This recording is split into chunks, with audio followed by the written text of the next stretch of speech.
It's fascinating working on these movies because the nuances and the subtleties that actors find every time they play the part, and also as they grow as human beings, that they bring to the part. That's kind of the fun part of the process, watching the character evolve.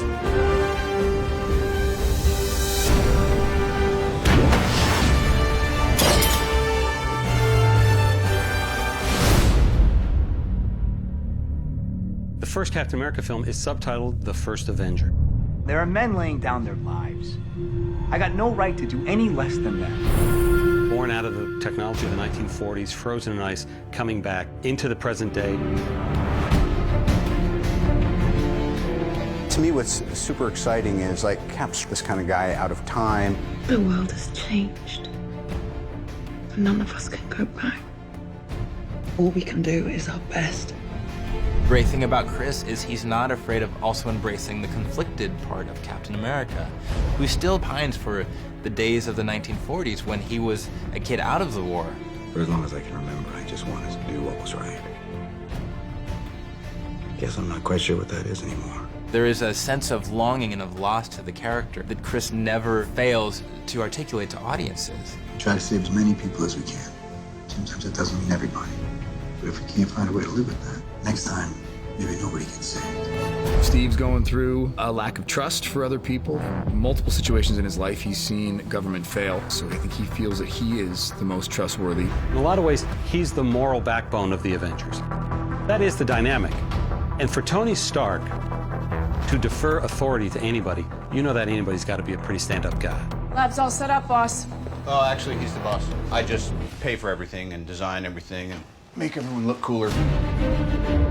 Cap's always been, company man. He takes orders, he's a military guy. If the government as a unit feels that something is for the best, who's Steve to question it? I thought I could follow orders, serve, throw myself back in.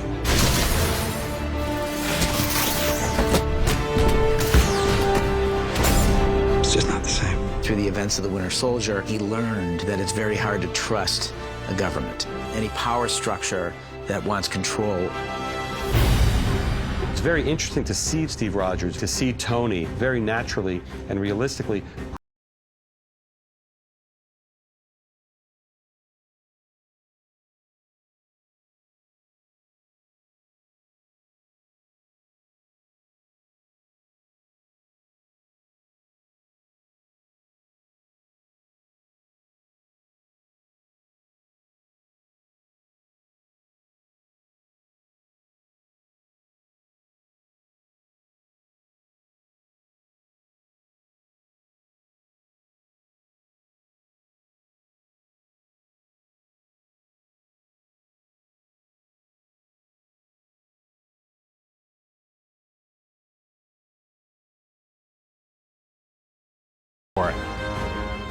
It's that thing that gives you those kind of teenage goosebumps. Also, like, I could not get along better with anyone on planet Earth than Evans. And yet they always put us up against each other in the movies, and where he's like, shake hand and go, but I love you, man, or whatever at the end.